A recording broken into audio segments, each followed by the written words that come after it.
chasing motivation. Stop chasing validation. Stop chasing the aesthetic of being a high-value woman. That chase is exactly what keeps most people stuck.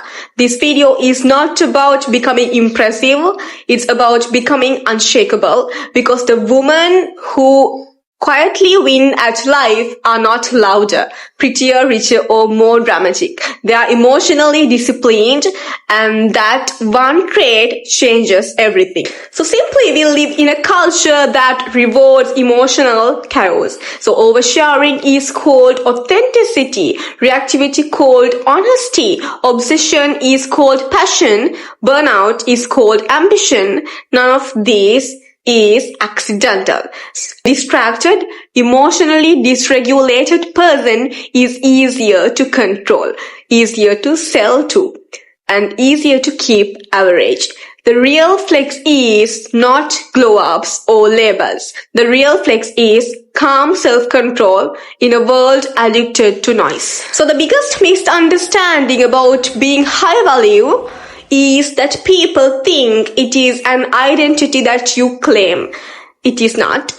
It is a byproduct actually. Value is not declared. It is demonstrated over time through how you think. So how you choose and how you regulate yourself when no one is watching.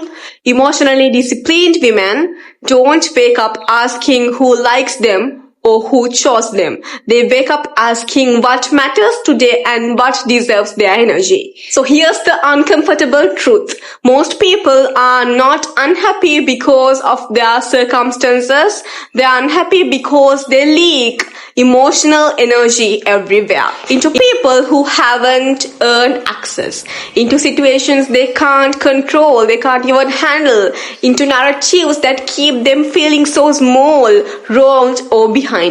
So emotional discipline is the ability to notice that leak and close it without becoming cold, bitter, or disconnected.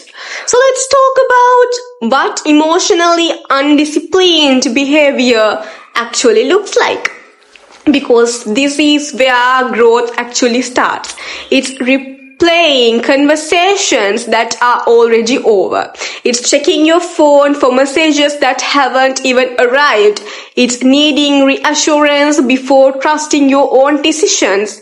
It's explaining yourself to people who are committed to misunderstanding you. It's confusing intensity with intimacy. None of this makes you weak. It makes you human, but staying here makes life unnecessarily very hard. So emotionally disciplined women still feel deeply. They just don't outsource their stability. They don't let mood swings to decide their future. They don't let rejection decide their worth. They don't let attention decide their identity. They understand something most people never pause long enough to learn. So feelings are information, not instructions. So this is where the conversation needs to mature. Discipline is not suppression, it's discernment. So it's knowing when to engage and when to disengage, when to speak and when to be silenced, because you know that silence is power. So when to rest and when to push. It's choosing long-term peace over short-term relief. So gossip feels relieving in the moment. Detachment feels lonely at first. One keeps you average and the other changes your life. So one of the clearest signs of emotional discipline is selective availability. Not everyone gets access to your inner world. Not everyone deserves your energy. Not everyone deserves your story, your vulnerability, or your explanation. This isn't arrogance. It's boundaries rooted in self-respect. So when you stop over-explaining, when you stop over-apologizing and over-giving, something fascinating happens. People either rise to meet you or remove themselves. Both outcomes are wins. So another quiet advantage emotionally disciplined women have is that they don't romanticize struggle. They don't stay loyal to pain just because it's familiar. They don't confuse suffering with depth.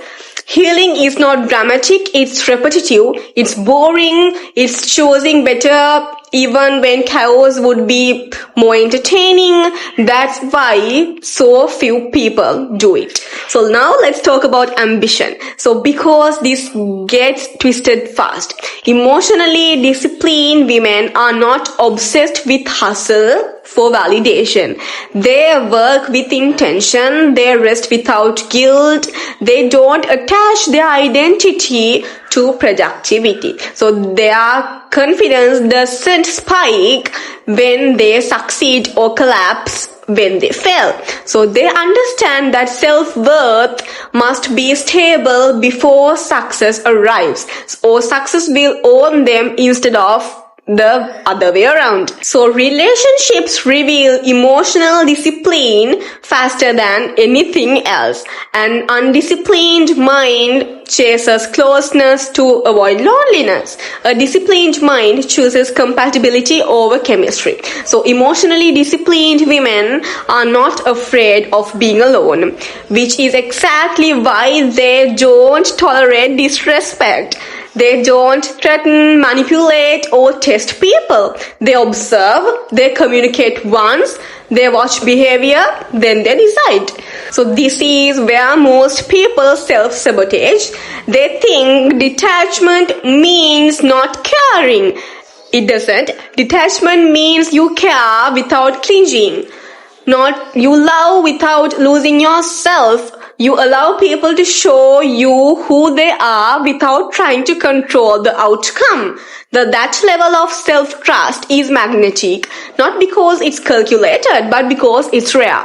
And jealousy fades naturally when emotional discipline grows. So not because you convince yourself that you are better than others, but because comparison simply stops being relevant. So when you are focused on building your own life, other people's timelines lose their grip into you.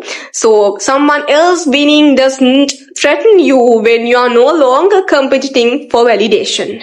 So the most powerful shift happens when you stop asking yourself, how do they see me? And start asking, how do I see myself when I am alone? So that answer determines the quality of your friendships, your relationships, your work, and your peace. So no aesthetic can replace that foundation. So a disciplined emotional life creates a different daily rhythm.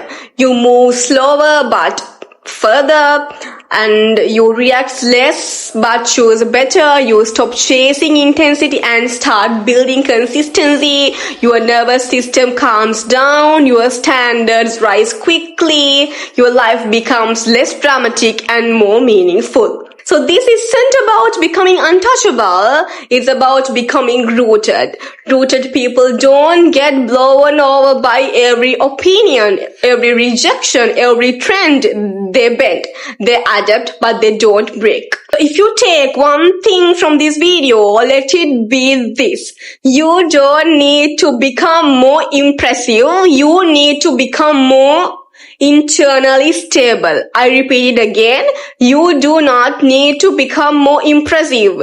You need to become more internally stable. So everything else follows naturally. Right people, the right opportunities, the right place, everything. So before I end this video, I just want to remind that calm is power.